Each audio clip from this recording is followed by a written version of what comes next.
3, 2, 1. Welcome to the Sounding. We aim to provide sexual trauma survivors with a path to healing in order to tell their stories.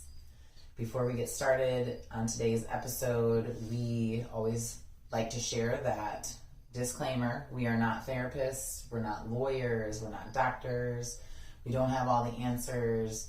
What we do have is our own lived experiences, and we're here to share what has helped and what hasn't, and share the path that we've taken in hopes that it helps support you on yours. So we just did a video about the criminal justice system and a broad overview of it. But check that out. Yes. Very helpful. There's 9 things that we want you to know and be prepared for if you are going down that route. Right. And so one of the most important things is the first one that we discussed, which is the police report. And, you know, for some of you, you may be filing a police report years after this has happened. So it's important to understand that that police report really is what kicks off the entire process. It's whether they believe you or not. It's whether you, like I said, have your ducks in a row and you understand that you need to bring evidence. You need to bring dates. You need to bring specific details and names. And the reason for that is because, again, these police are seeing things like this all the time. So they're numb to it. And can I interrupt on one thing with the dates? I don't want to scare people, though. Oh, right. It can be really hard to remember exact dates, and the prosecutor will tell you, which will tell you, we have another video on the roles of the prosecutor, but one thing that she'll share, well, if it's a she, one thing they'll share with you is that the case doesn't get hung up on exact dates, especially when it comes to these types of crimes, because we all know what happens to the memory and to the body when we go through things like this. It's hard to remember, so don't get hung up on that. But what she's saying is, if you have dates, if you have time ranges, nail them down as much as you can for yourself. If you have text messages, listen, I'm going to be real honest. I was raped when I was younger, and I didn't file charges because I was afraid, because I didn't have support at home, because I didn't think anyone would believe me. And although the statute of limitations probably would allow me to do it now, I don't remember what I was wearing. I don't remember who was there. I don't remember what day it happened. I couldn't tell you what songs were on in the background, but I do know that I was raped. And so in that sense, I'm absolutely not trying to make you fearful that, like, if you don't know that information, somehow it's not going to be taken seriously. It still will be taken seriously, but you want to make sure that you have as much detail as you possibly can, and that the police aren't going to help you through it necessarily. If you get a great police officer, then wonderful. We happen to have an amazing detective on the case that I was involved in. But not all police are as involved, and so... Can I say something about the police, too?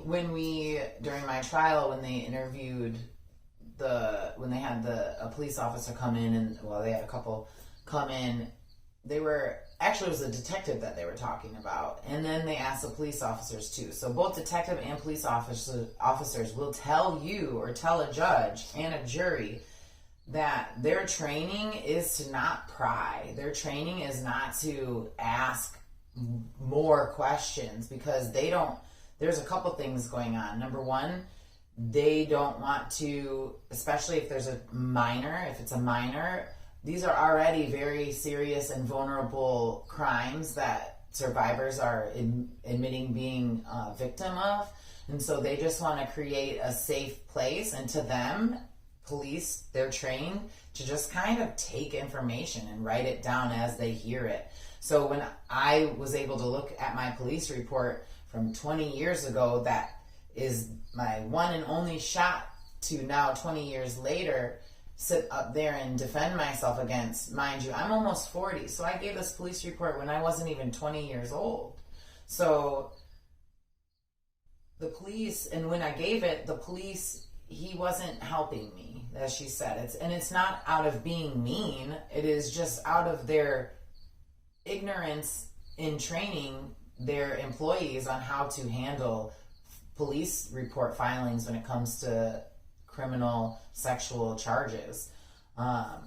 So again, we just encourage you to be very thorough with whatever it is you remember, whatever it is that you have that's going to support your truth. Make sure that you have it with you when you're going for that initial police report filing. And if you, they usually make you come down and do it. Sometimes for someone I know, they showed up to the house and they made the police report there. If it's comfortable and safe for you, have someone with you, next to you, supporting you, who's just going to sit there as a silent camaraderie and really be there to make you feel safe. Because it can be very intimidating. The police are in their uniforms, and it's a once you make that report, it becomes real, and It's a real process. Right. And the police don't get the, they don't get to choose sides. It's not their job. That's the jobs of the prosecutors, the lawyers, and the judges to decide who's right, who's wrong, the juries. The police are simply there to write the facts down as they see fit. So that's why you can go back and read it even while you're sitting right there with them and say, no, that's not what I said, because they might hear it differently than you say it, and it will be used. So don't be afraid to get the details right. In our situation, text messages, screenshots from social media, there was a lot of things that I put into evidence because I knew that it was important. And listen, the police aren't going to be running around trying to find evidence in your case, unfortunately, especially if it happened years ago, and in our case, there were many victims, unfortunately. And the other thing, that I'm just going to bring up on the fly is that, our system is so broken that, like, if you have two victims and they happen to be 1 mile outside of the county, that other victim won't be necessarily pulled in. So all of a sudden you're on your own. If locations change, let's say the perpetrator raped you several times, if the locations don't all, happen in the same county, 1 or 2 of them might be thrown out. It literally is insanity when you start to get involved in it, how much room for error there is and how much goes to the side of the actual perpetrator and how the system plays to them. So that's why, again, it's so important to understand that you have to be your own advocate in all ways throughout the entire process. Yeah. So if you have any questions, if you feel we didn't answer something in regards to filing a police report, please reach out, comment, email us. We'll be happy to talk that through with you. But that's our experience with filing police reports. Again, just get everything you can all in on that initial police report and know that you are supported and that we believe you. Yeah, absolutely. And another thing I want to say while it's coming to mind is that you will be asked over and over again. So, it's important that you don't change it up because you feel like, oh, it'll sound better if I say it this way or that way. Stay consistent. Consistency is key because that's what they're looking for. Right. Tell your truth and don't feel like you have to somehow, if you don't know, then you don't know. Right. And it's okay to say that. It is okay. It is always, it's the right thing to do, especially because, again, this is about truth. Yeah. Absolutely. And we do believe you. Yes. So we believe you. Yes. Are we going to go into a mindfulness part or a healing practice? Oh, we wanted to talk about ending with a healing practice. We wanted to talk about therapy. If you look back at probably all of our videos, we talk about therapy in one way or another. I'm currently receiving free therapy through a program because I was in trial. It's been extremely helpful in me and my own healing journey. And we're talking about talk therapy. My therapist has a background in working with survivors of sexual trauma, which I think is really cool and important. So find therapists who specialize in that because there are. She also specializes in yoga and EMDR, which is eye movement desensitization and reprocessing, which has been very helpful, and we'll have a whole video on that. We'll also be having my therapist come in. Yes. So it's very exciting, but therapy, it's not for everyone, but I do encourage you to at least try it. And the reason why is because it can be very difficult to have conversations about this with other people because it's such heavy stuff, and maybe you feel bad, right? I know me, I feel bad dumping this on people, and dumping, my loved ones would say it's not, but that's how it feels. And a therapist, that's what they do, that's what they get paid to do, or they, through grants. I'm assuming mine's a grant funded one. That's what they get paid to do. Yeah. And to help you learn tools to feel better, and to, especially if you're going through the criminal justice system, they're going to help you get through that.